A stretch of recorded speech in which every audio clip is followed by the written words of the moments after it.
लोकसभा में DMK, TMC और कई विपक्षी दलों के सदस्यों ने मनरेगा के मुद्दे को लेकर सरकार के जवाबों पर असंतोष जाहिर किया और जोरदार हंगामा बोला। इस पर लोकसभा स्पीकर ओम बिरला ने नाराजगी जाहिर करते हुए कहा कि सदस्यों को राज्यों के राजनीतिक एजेंडे सदन में नहीं लाने चाहिए। विपक्षी दलों के सदस्यों द्वारा की गई नारेबाजी और हंगामे के बीच लोकसभा अध्यक्ष ओम बिरला ने कहा कि प्रश्नकाल में राज्यों के राजनीतिक एजेंडे को लाना और इसे लेकर व्यवधान उत्पन्न करना सदन की मर्यादा के खिलाफ है। उन्होंने विपक्षी सदस्यों से अपील की है कि वो अपने स्थान पर जाएं और प्रश्नकाल को सुचारू रूप से चलने दें। स्पीकर ने यह भी कहा है कि सदन में सवाल पूछने पर अधिकार सभी को है, लेकिन राजनीतिक एजेंडे को लाना और सदन की कार्यवाही को बाधित करना ये उचित नहीं है। ये सदस्यगण, मैं प्रश्नकाल में सभी मान्य सदस्यों को और सभी दल के मान्य सदस्यों को पर्याप्त समय, पर्याप्त अवसर देता हूं, लेकिन प्रश्नकाल के अंदर अपने अपने राज्यों के राजनीतिक एजेंडों पर बात करना, प्रश्नकाल में राज्यों की राजनीति करना और अपने एजेंडों के आधार पर प्रश्नों के सवाल पूछकर व्यवधान पैदा करना, ये सदन के लिए उचित नहीं है। प्रश्नकाल आप सवाल पूछ सकते हैं, मंत्री जी की जवाब देते कर सकते हैं, लेकिन प्रश्नकाल के अंदर अपने राज्यों को एजेंडों को, राजनीतिक एजेंडों को सवाल पूछना, राजनीतिक एजेंडों को लाना, ये सदन की मर्यादाओं के अनुरूप नहीं है।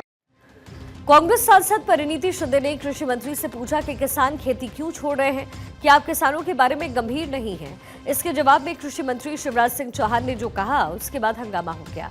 विपक्षी सांसद वेल में उतर आए और इसके बाद स्पीकर ने कहा कि विपक्ष अपना एजेंडा चलाना चाहते हैं और सदन की कार्यवाही में व्यवधान उत्पन्न कर रहा है, इस वजह से प्रश्नकाल नहीं चलने देना चाहते हैं। प्रश्नकाल के दौरान केरल, पश्चिम बंगाल और तमिलनाडु के सदस्यों ने मनरेगा के बकाया धन से संबंधित पूरक प्रश्न पूछे। केंद्रीय ग्रामीण विकास मंत्री शिवराज सिंह चौहान और ग्रामीण विकास राज्य मंत्री चंद्रशेखर पेमसानी ने के जवाबों से विपक्षी दलों के सदस्य असंतुष्ट हुए और वो आसन के पास आकर नारेबाजी करने लग गए। शिवराज सिंह चौहान ने सदन में बताया कि तमिलनाडु के लिए मनरेगा के तहत 85,000 करोड़ रुपए की राशि जारी की जा चुकी है और बाकी राशि भी जल्द जारी की जाएगी। इसके अलावा पश्चिम बंगाल के लिए 54,515 करोड़ रुपए मनरेगा के तहत जारी हो गए थे। उन्होंने ये भी कहा कि बकाया धन तब जारी किया जाएगा जब अनुपालन पूरा हो जाएगा। ग्रामीण विकास राज्य मंत्री चंद्रशेखर पेमसानी ने कहा है कि पश्चिम बंगाल में मनरेगा के तहत धन के दुरुपयोग का पता चला और अनियमितताएं समाप्त होने तक धन जारी नहीं किया जाएगा। उन्होंने ये भी कहा कि पिछले 5 सालों में मनरेगा के तहत मजदूरी में 43% तक वृद्धि हुई है। मोदी जी के नेतृत्व में इस सरकार ने कभी किसी राज्य के साथ भेदभाव नहीं किया। तमिलनाडु का मजदूरी का और सामग्री का, क्योंकि अभी माननीय मंत्री जी ने बताया 86,000 करोड़ का प्रावधान है, 85,000 करोड़ रुपए हम जारी कर चुके हैं और शेष बची राशि की पाई हम बहुत जल्दी जारी करने वाले हैं। मजदूर को भी पूरी मजदूरी दी जाएगी और सामग्री मद का भी पूरा पैसा दिया जाएगा। माननीय अध्यक्ष महोदय, बंगाल के मित्र बात कर रहे थे, यूपीए और एनडीए की सरकार के समय अगर 2006-7 से 13-14 तक पश्चिम बंगाल में केवल 111 करोड़ मानव दिवस सृजित हुए थे, हमने 239 करोड़ मानव दिवस सृजित किए हैं और 14,985 करोड़ की राशि के विरुद्ध 54,515 करोड़ रुपया पश्चिम बंगाल को भी दिए गए हैं। ये कंप्लायंस पूरी कर दे, ये सरकार कोई भेदभाव नहीं करेगी और तमिलनाडु की भी पूरी की पूरी राशि, जैसे मैंने कहा, वो रिलीज की जाएगी, इसमें कहीं कोई संदेह नहीं है। वही वित्त मंत्री निर्मला सीतारमण ने लोकसभा में फाइनेंस बिल 2025 पर चर्चा के दौरान कहा कि इसका उद्देश्य ईज ऑफ डूइंग बिजनेस को बढ़ावा देना है और प्रक्रियाओं को तर्कसंगत बनाना है। सरकार ने इस विधेयक में कई अहम संशोधन किए जिनका मकसद व्यापार जगत और उद्योगों को राहत देना है। वित्त मंत्री ने यह भी बताया कि नया इनकम टैक्स बिल संसद के मॉनसून सत्र में चर्चा के लिए पेश किया जाएगा, जिसका मकसद टैक्स से जुड़े हुए नियम और कानूनों को तर्कसंगत बनाना है। स्टार्टअप्स को बढ़ावा देने के लिए सरकार ने उनके निर्माण या फिर स्थापना की अवधि को 5 साल तक बढ़ाने का प्रस्ताव रखा। इसमें नवाचार को बल मिलेगा और नई कंपनियों को अपना व्यवसाय स्थापित करने में अधिक समय मिलेगा। सीतारमण ने बताया है कि फाइनेंस बिल के जरिए कस्टम ड्यूटी को भी तर्कसंगत बनाया जा रहा है। औद्योगिक वस्तुओं के लिए 7 कस्टम्स ड्यूटी दरों को हटाने का प्रस्ताव है, जिससे व्यापार को सुगमता मिलेगी। इसके अलावा कोबाल्ट पाउडर और अन्य महत्वपूर्ण खनिजों पर कस्टम ड्यूटी समाप्त करने की योजना है। इससे उद्योगों को कच्चे माल की उपलब्धता आसान होगी और लागत भी कम होगा। वित्त मंत्री ने यह भी बताया कि नया इनकम टैक्स बिल मॉनसून सत्र में चर्चा के लिए पेश किया जाएगा। ये बिल 13 फरवरी को लोकसभा में प्रस्तुत किया गया और फिलहाल सिलेक्ट कमिटी इसकी समीक्षा कर रही है। समिति को अगले संसदीय सत्र के पहले दिन तक अपनी रिपोर्ट भी सौंपनी पड़ेगी। We have brought in the new income tax bill, meaning I have not presented it as part of the finance bill. The introduction of the new finance bill during the budget session this time, which of course is rightly gone into a select committee's review, post which we will take it up in hopefully in the monsoon session.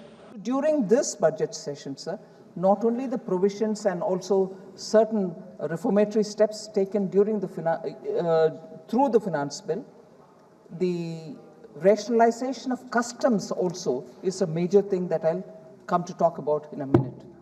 So the steps taken for the customs duty reduction are also post elaborate discussion with the stakeholders.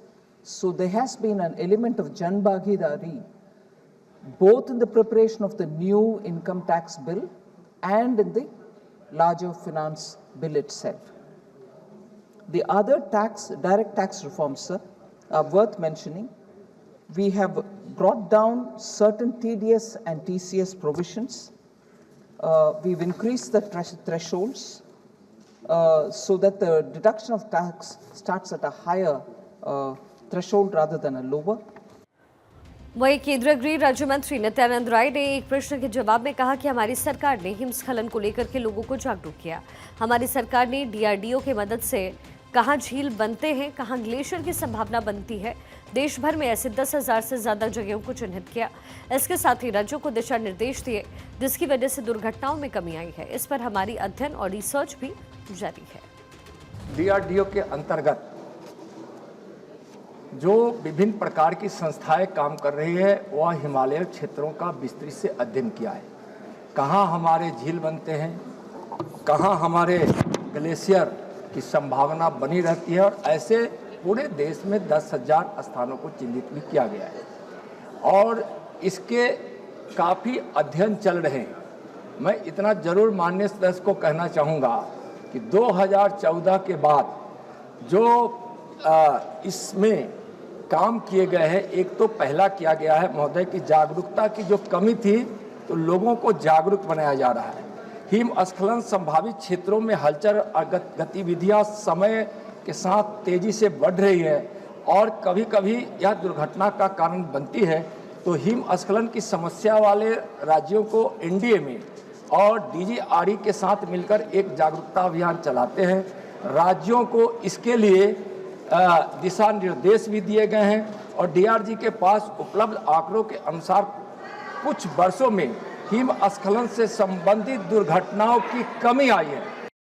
वहीं वक्फ bill पर बनी JPC के अध्यक्ष और BJP सांसद जगदम्बिका पाल ने कहा कि अगर सरकार वक्फ बिल में संशोधन कर रही है तो ये केवल भलाई के लिए है, किसी की धार्मिक स्वतंत्रता नहीं छीनी जा रही। वक्फ बोर्ड एक वैधानिक निकाय है, धार्मिक नहीं है और वैसे देश को गुमराह करने की कोशिश कर रहे हैं। JPC ने all India personal law board को बुलाया था, लेकिन उसके बाद भी उन्होंने जंतर मंतर पर विरोध प्रदर्शन किया। बिल मुस्लिम समाज की भलाई के लिए ही होगा। वहीं विपक्ष के नेता मल्लिकार्जुन खड़गे ने सभापति जगदीप धनखड़ की तारीफ की। उन्होंने कहा कि संविधान और प्रक्रिया की जितनी नॉलेज आपके पास है, बहुत दिन आपने वकालत की है और मैंने तो एक ही साल में वकालत छोड़ दी। हम आपसे बात करके यही सहमत हो गए तो कल के दिन बाकी फ्लोर लीडर्स ये सोचेंगे कि चेयरमैन साहब ने ऐसा क्या कर दिया कि जाकर के ये दोनों राजी हो गए। हम फ्लोर लीडर्स को विश्वास में लेकर इसको आगे बढ़ाएंगे। ये तमाम बातें उनकी तरफ से कही गई। जितनी नॉलेज आपके पास है कॉन्स्टिट्यूशन, रूल्स ऑफ प्रोसीजर और दूसरे कानून के बारे में, क्योंकि आप बहुत दिन वकालत करे, हम तो एक ही साल में वकालत छोड़ दी। क्योंकि हमको जल्दी पॉलिटिक्स में ही जगह मिला, इसीलिए इधर आ गए। तो मैं ये चाहता था कि हम दोनों आपसे बात करके अगर यहीं एग्री हो गए किसी चीज पे, तो कल के दिन हमारे फ्लोर लीडर्स, जिनके लिए मैं उनकी बहुत इज्जत करता हूं, तो वो ये समझेंगे कि अंदर जाके दोनों क्या कर लिए, कि ये चेयरमैन साहब उनको क्या सर को लगाए हैं, तो ये लोग एग्री हो गए। ऐसा नहीं होना, ये सब ट्रांसपेरेंसी रहना, सबको इसको मालूम होना। इसलिए मैं आपको सजेस्ट किया कि हमारे फ्लोर लीडर्स को हम कॉन्फिडेंस में लेके इस बात को हम आगे बढ़ाएंगे। इसीलिए हम ये चाहते थे कि आज आप बुलाइए।